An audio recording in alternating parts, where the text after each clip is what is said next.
Making that jewelry and shit, right? That's right, bro.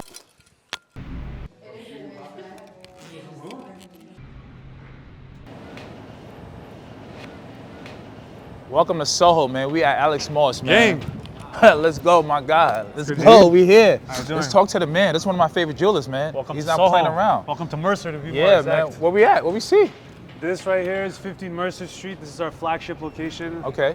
You know, this is my first store, my Yeah, first yeah. real retail store. Real taste. Okay. Came okay. right to Mercer, right to Soho. I mean, And it's crazy in there. You gotta see. It's like gotta see crazy, it. But before we crazy see, let's complex. take a walk, man. Like, Yeah, we work let's go too feel hard. the- let's go let's taste let's the take streets, a walk. man. Let's take a walk, man. Say no more. So tell the people, like, how do you get started in this business?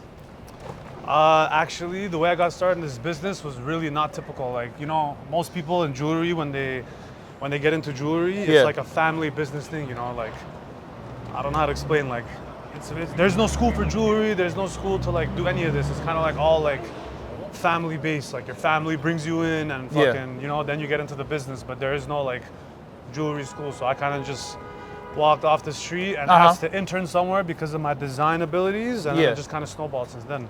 Did you go to school for design? Because I believe your design is out of control. Like, where do you get that design? You know what I'm saying? Like, where do you get the inspiration from some of your designs? Yo, to be honest, I don't know if you guys remember back in the day, people used to make like those wallpapers for your computers, like the athletes and shit. Like Yeah, the yeah, yeah, wallpapers. yeah.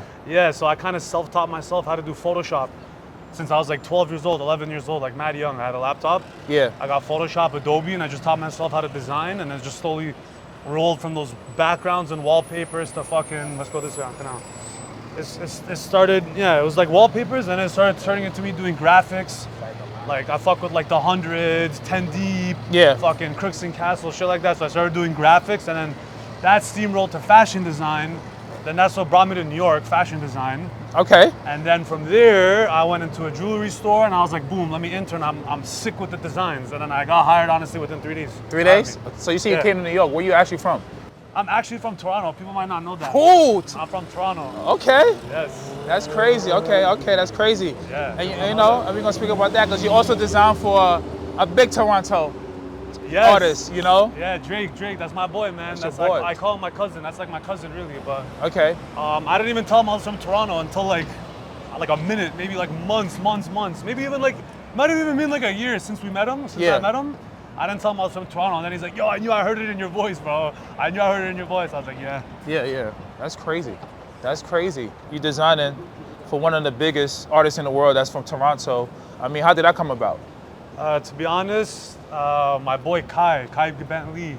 Okay. Kai Bentley, he does strawberry, does a whole bunch of shit. I like to, he's a more That's like my boy. That's my boy entrepreneur. Kai. I actually used to work for Margiela, and he was my client. Say where, there Yeah, you that's go. my guy, Yeah, that's my Kai, guy, Kai. I don't know how to describe him. I tell him he's more like an entrepreneur. Okay. So he wanted to get Drake a birthday gift. Mm-hmm. And then boom, we kind of connected, and then I told him I was from Toronto. I was like, oh, I remember you, whatever, boom, boom. And then Drake had reached out through him to do the earring set is what I'll call it. So he got like these two crazy earrings, and this crazy 2-carat tennis chain and a 2-carat bracelet. Okay. Which, Okay. if you know anything about jewelry, that's a lot of money. Okay. And a lot of people got lab diamonds, but Drake does not. Okay. All right. Make so if that. you see a Okay. 2-carat chain or a 2-carat bracelet, 99% chance is lab. Drake's is not. Okay. Yeah. That's so fine. that's how we started doing business, really. Okay. Okay. That was the first thing. Some of the first pieces that you designed and that you were very proud of. Like, was it any like clients, you know, individuals, entertainers that, you know? Couple things stick out right away. For example, right away off the bat, Tyler, his bellhop pendant. Ooh, that Which was hard. That's crazy hard. because, bro, that was a $500,000 set. Okay. That was right after pandemic. Okay. This guy had only worked with one jeweler before. Everybody knew that. Uh-huh. So the fact that right when I started, he jumped ship and just worked with me, Yeah. that was like a big deal to me. And it was a crazy chain. It was like his album rollout chain. Like that was one of the craziest chains I ever met to this day. So Tyler, the creator, his style is amazing, you know, and I think he's very particular who he would want to work with. How did that come about? Exactly, which is why I'm not gonna lie, when Tyler was reaching out, he was one of the first people to reach out. I Yeah. felt like, I don't know how to say, it was like a validation of a tastemaker because like you said, Tyler doesn't fuck with anyone really. Correct. And he's so particular, and he might have a little different swag, but he's such a tastemaker, bro. Like, you know what I mean? He's a trendsetter. So to be honest, he just reached out to me one day. Okay, He reached okay. out to me one day on DM during the pandemic. Like I remember I was in my crib during Corona, and he messaged me at like 4 in the morning saying like Fiona. That's it. It was like Fiona. Okay. Something weird like that. But I had met him a few times through Cardi. Okay. I met him through that's- Cardi a few times beforehand, before Corona, obviously. and that's how whatever he came out to reach to me. You came out to reach you and stuff like that. Yeah. But like, I want to focus more on your earlier days because I think this is gonna be one of your proud moments where it's like, when do you know this is gonna be your career? Good question, bro. I'm not gonna lie. I remember. Honestly, a eureka moment. I'll tell you the truth. They're one of the eureka moments because as a businessman, you always worry, right? Like you always worry. Yeah. But a eureka moment for me where I was like, nah, like I'm goated. Yeah. Was when people were sending me screen recordings of Drake's chain on TV. Oh, wow. Like fucking ABC or in Canada, they were Which chain showing was it on. that? That was the 42 engagements. That was like the craziest chain I Insane. ever made. To this Okay, day, I was okay. like, that's the craziest chain I ever made. Definitely. In terms of the entire, like that was fucking nuts. But when I seen a piece of, bro, you never seen jewelry on the news. No matter who it is, think about someone who got a chain, you've never seen it on the news. This chain was on the news, like real life news. Fucking The View, Good Morning America, fucking ABC, like this shit was everywhere. Yeah. And when that happened, I realized like, hold on a second, like this is bigger than like my world or like our world or like the culture or like jewelry world. It's like, this just made like the news. Okay. So then okay. at that point I was like, nah, like I could never lose. I knew I could never lose after that, yeah. We're not trying to start trouble, but we just want to speak facts. But why do you think people should come to you compared to like any other people out there? To be honest, I don't feel like you should come to me. Uh-huh. You know what I mean? Like I like to compare myself in, you know, in metaphorical terms. Like I'm like a Ferrari. You know what I mean? And it's like I'm not gonna say because you're gonna drive a Honda or a Subaru that you're whack and you Correct. should come to me. So I'm just there to offer you the best of the best. That's my business. I make you the best of the best. Just like Ferrari, they make you the best of the best. That's what they pride themselves on. But Ferrari's not gonna sit there and be like, oh, he's whack, he bought a Nissan. All right. So that's how I feel about it. I just offer a certain product that other people don't. And if it's for you, it's for you. If it's not, it's not. What is customer service to you? Bro, customer service is a big thing to me because I never forget the way I felt when I walked into other jewelry stores or when I worked at other companies, how they treated people. Yeah. And to me, it just never felt right. Like, bro, if someone's spending 100 bands, Yeah. bro, you're not gonna give someone a shot of vodka and a paper box. You know what I mean? Like a lot of these companies, like I noticed, it wasn't done right. So when I said I was gonna do my own thing, Yeah. I was gonna reinvent the whole customer experience when it comes to jewelry. You know what I mean? Yeah. Down to the fucking receipt booklet you're getting, bro. Look at the receipt booklet you're getting. Okay. There's like an Easter egg at the back. Everything's just so well thought out. So I just feel like people that are spending this much money and investing this much of their life almost, you know, into these products, they should be treated as such. I agree. So when you come to my store, when you get something from us, like it's a whole experience. You're not just getting a fucking chain or something and getting a fucking post on Instagram. It's more than that. Okay. It's a lot more than that, yeah. So you it's about family. You want a customer to come back. You want to build something with the customer. Correct. I feel like when you get a piece from Alex Moss New York, you're almost like investing in our brand because it's like a country club at a certain point. Yeah. It's like I'm not doing you a service, bro. I'm not a barber. You feel me? Like I'm not doing a service. It's like you're investing into a brand. You're buying into a brand. And honestly, we're like a one big country club. That's the way I like to put it. And honestly, everyone that's bet on me has won so far because you know we keep going up. Like look at this. Alex Moss chain in 2020 is way more expensive than it is in 2025, and in 5 more years it's gonna be way more expensive. So it's like it's almost like you're almost betting on a stock in a way. I mean, I got an Alex Moss chain.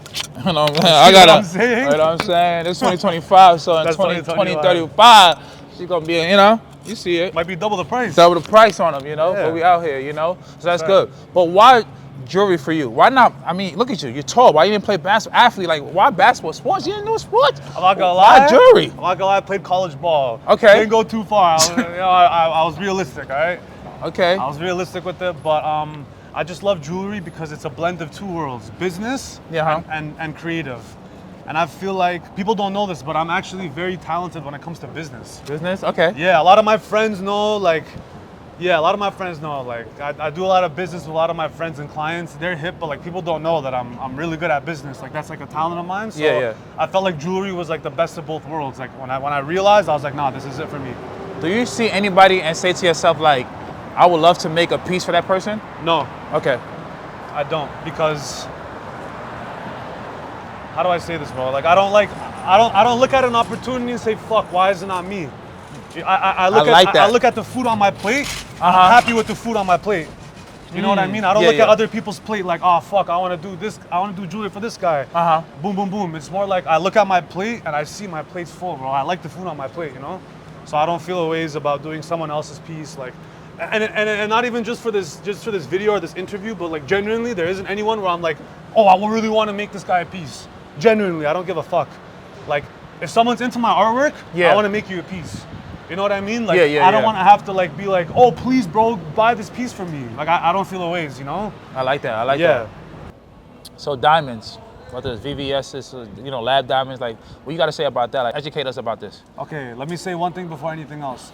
The most important assets of small diamonds, like the same diamonds we make our jewelry with, I'm not talking about big stones. The most important thing is the color and the cut. Why? Color, white color is like paint. You know, in white paint, there's pure white, then there's a little off-white, then there's a little whatever. So when your diamonds are D through F, means they're colorless, pure white, that's when you get the most bling. You get the most luster, you get the most fire. Okay. Now, the less white it gets, the less it's shooting out, because the color is less white. So you don't know what white diamonds look like till you put a little off color beside it. You know what I mean? So most people don't realize they don't have colorless diamonds. And the most important thing is the cut. So basically, the way the diamond is cut is how the light reflects and how it hits. Okay. Clarity is actually the third most important thing when it comes to the small diamonds. People don't know that though, because it just sounds good in songs or whatever. So, will you ever do lab, or you don't mess with lab? I will never do lab, and I'll tell you why. Like I said earlier, like I pride myself, like I built my company basically offering the best possible jewelry. Like that's my thing. I offer you the best possible jewelry when it comes to design. So none of your clients will ever see lab in it? You don't do no under the book, nothing? Nothing. Okay. We offer the best design, the best quality, best craftsmanship. Lab diamonds does not exist in that sentence. And let me tell you something else about lab diamonds while we're on the subject. Okay. Lab diamonds, every day we speak, go down in value. Why? Because the supply of them keep growing. Basically, it keeps getting cheaper and cheaper to make them. So in about a year or two, they're gonna literally be worth $20, $10 a stone. The same stone that might be worth $5, $10K in real diamonds is gonna be worth $20.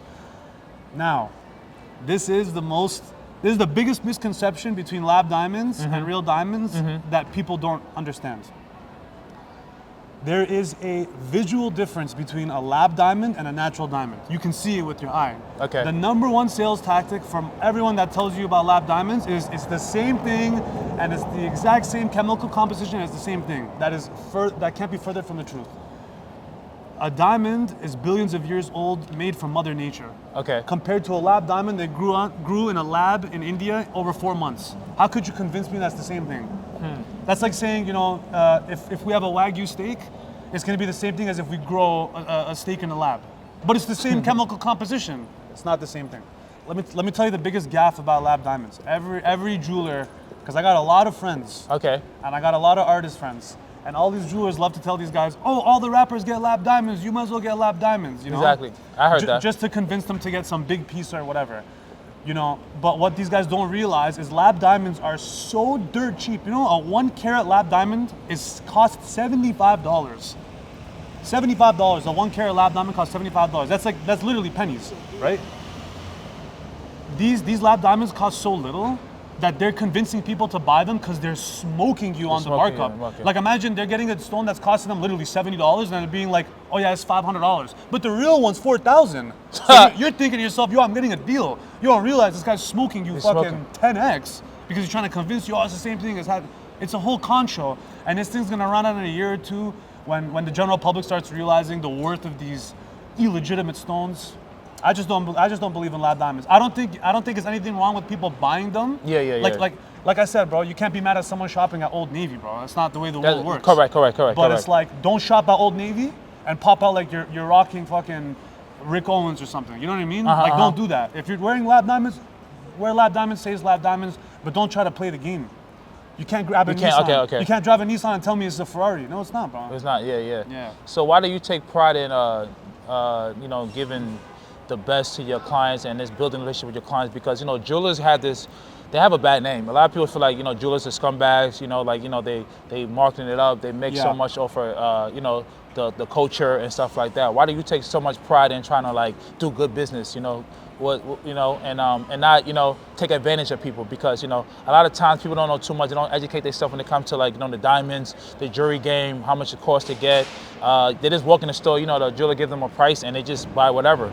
But, you know, then you realize that sometimes like that probably wasn't a great investment because you try to sell it back and it's like, bro, it's like 80% off. Yeah. You know, so why do you take pride in doing good business compared to others? Well, this is the truth. This is the God honest truth. 95%, I firmly believe this because I know this.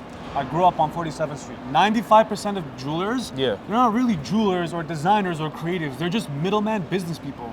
You know what I mean? So at one point, I was the kid that was walking into the jewelry flea market in Toronto and saying like, yo, I want to get this made. So I'm really like, and like, I grew up in this culture of like, of basketball and sports and music. Let's take a walk. Let's walk. Yeah. Like basically what I'm saying is like, I grew up in this culture and like I come from like a design background. Yeah. So when I came to the jewelry, it was more about the art form and the design and blah, blah, blah, and less of like, oh, how can I wax this guy for fucking 50 G's? So I always took like the artistic approach, the artistic creative approach. Yeah. And I always felt like, cause I was taught at certain points from other people like, yo, fry the fish. That was the line, fry the fish. They come one time, fry the fish.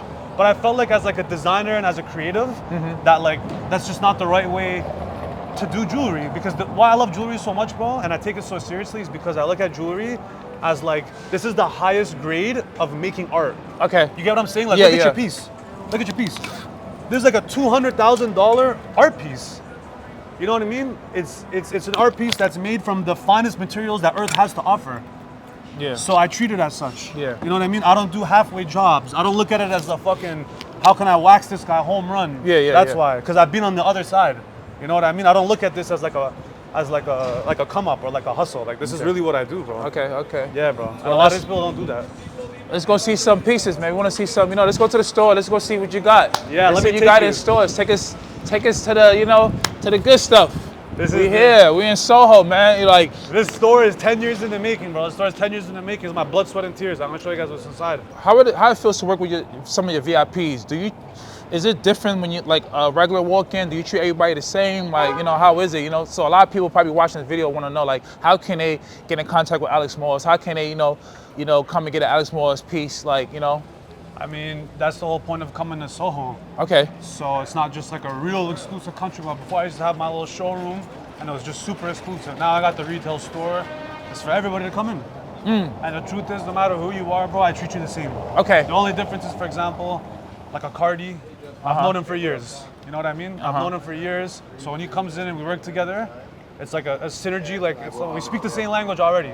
Okay. You know what I mean? Other than that, I treat everybody the same, bro. That's how I was taught to grow up. I treat the janitor the same way, same respect as you treat the CEO of the company. Okay. Yeah. You like that? Okay. Yeah. That's cool. So I carried that into the business world. Okay. What can we look forward to Alex Morris in the future? Like, what you got coming up? Like, you know what I'm saying? Would you see yourself in like 5 years? I mean, you just opened up a store in Soho. That's major. Like, why do you even open up the store? You know, like most of the jewelers, they're in the Diamond District. They're in like, you know, they're in a little shop. But like, you have your own store. That's a lot of pressure. I mean, Alex Morris in Soho? That's a good question, bro. It's a lot of pressure. It's a lot of work. But the truth is, bro, I'm trying to take this brand to a whole nother level. Like, I'm not here to just make custom jewelry for people. This is a whole lifestyle brand. We're gonna make different products that's in the Alex Moss world with our same pillars. Okay. Like focusing on design, innovation, quality. I just feel like, you know, this is like a new era in a way. Like our parents and grandparents had Tiffany, Cartier, Harry Winston, Bulgari. Where are the new kids? You know what I mean? Tell me where are the new jewelry companies? I mean, there's a couple that the young people are wearing. It's more for our age group, but it's like, I just don't feel like there's that company there. You know what I mean? Who's making high jewelry? That's cool. You know what I mean? There's a lot of high jewelry, but it's boring. You know what I mean? I probably wouldn't even put it on if it was free. So this is kind of, like I said, this is like a new era thing. It's like a new generation. You know what I mean? Yeah. So this store is the beginning to that. And there's a lot of crazy plans in the works, but this is the first step to that. So do you think Alex Moss is for everybody, or is it for certain clients? Like, can you serve everybody? Alex Moss is not for everybody. It's the truth. What? It's not for everybody. Same way Ferrari's not for everybody. Same way Louis not for everybody. That's the truth. It's not for everybody. However, there's a wide range of products and items and things that you might not know that it could be for you, that you just don't know because you think it's only for a Cardi, Drake, Tyler, or Rocky. You know what I mean?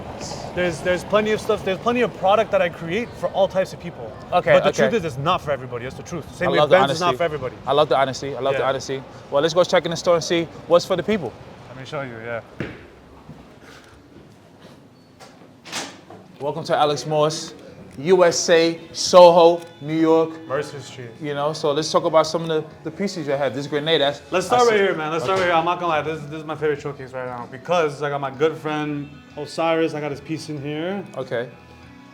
He's a good friend of mine. Honestly, he's on a trip. He left it here while I was on a trip. I said, no problem, let me display it. I got my LePay collab, which is a grenade clock, and I got my Lick of Death. I'm actually wearing the same thing, but this is a piece that's not for sale, so we got it here. Okay. Like this right here, this is a Hydrolume. Okay. It might look like everybody thinks it's cologne, but it's not. This is actually a 5 years in development. I've been working on this for 5 years. Okay. This is a revolutionary jewelry cleaning kit. And this is the bottle that comes with it. And how many times have you thought to yourself, how do I clean my jewelry at home? Everybody says it. How do I do it? Hydrolume is gonna be your answer. So if I take that dish. Hydrolume's gonna be your answer. No, Hydrolume is it. Okay. And here, this is my Don Julio bottle. Official Don Julio bottle. There's 80 of them. Wow. All right. Maury's got one of them. Yeah, I got one. All right. These are my Alex Moss pieces buzzed. over the years. I love my pieces, my signature pieces. This right here, this is just a little gallery of the packaging. You know, just a little show of what you get when you get a piece. So, for example, this is our passport book. So in the passport book, when you get a piece, it comes with a booklet, a manual booklet about our company. And then it also comes with a certificate of authenticity. So it comes with each piece, like for example, you know, your piece has a serial code. Exactly. So this authenticity card has a serial code number on it. It verifies the authentic piece. As you know, we got a lot of bootleg Alex Moss pieces. Exactly. So this is like an authentic way to make sure it's the real piece. Okay. And this is everything you get with your purchase. Okay. Here's the receipt book that I was telling you with the Soho map like on the that. back. Okay. See, everything's like well that. thought of. But this is the main showroom we're entering now. Okay. And if you're paying attention, there's nothing like any other jewelry store you've seen before. Most Never. jewelry stores are white. But like I said, it's supposed to be an experience, bro. This is like nothing else. This is Alex Moss world. I mean, look at some of this. Like look at this freaking bracelet. This is. There's the tank roller bracelet. It's one of the craziest bracelets I've ever made. This is our feature wall. So this is all our collections we have over here.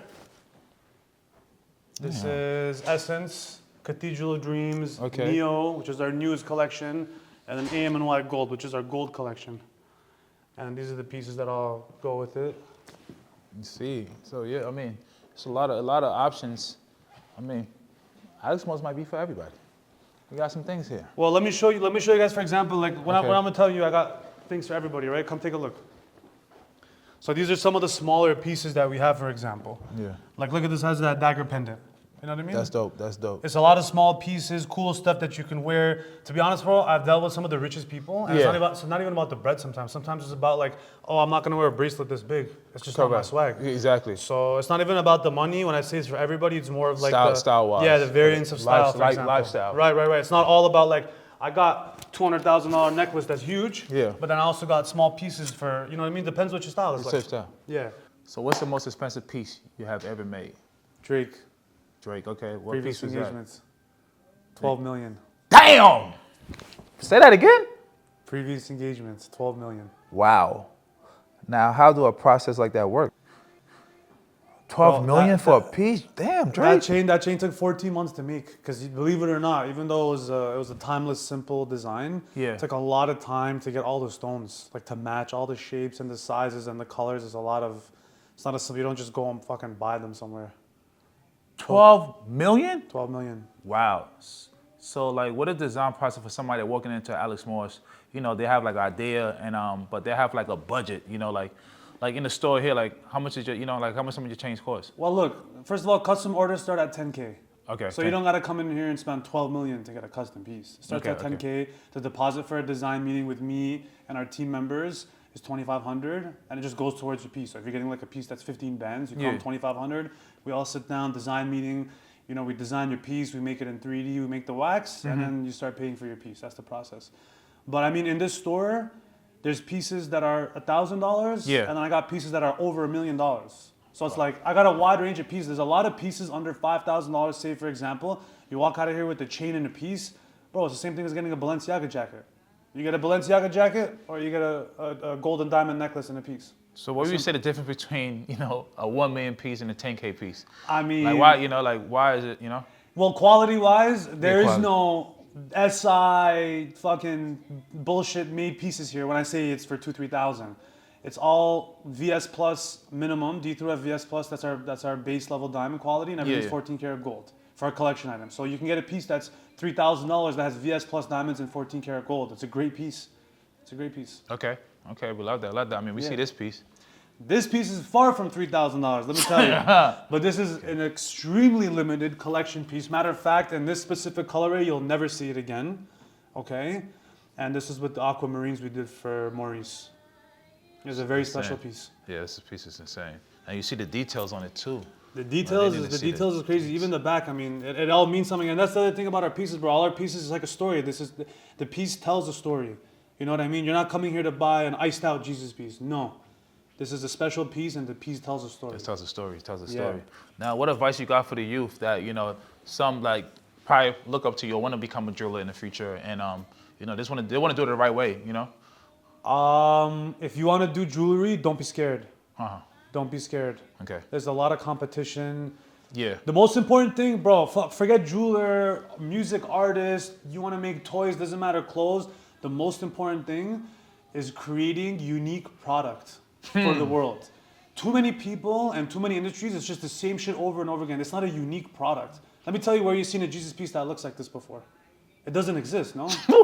Talk that talk. It don't. So it's like the most important thing is like when you're creating unique product, because good product sells itself, bro. I agree. You don't need to do nothing. You see what I'm saying? You see a lot of other jewelers, they're all, you know, they're basically glorified clowns at a circus.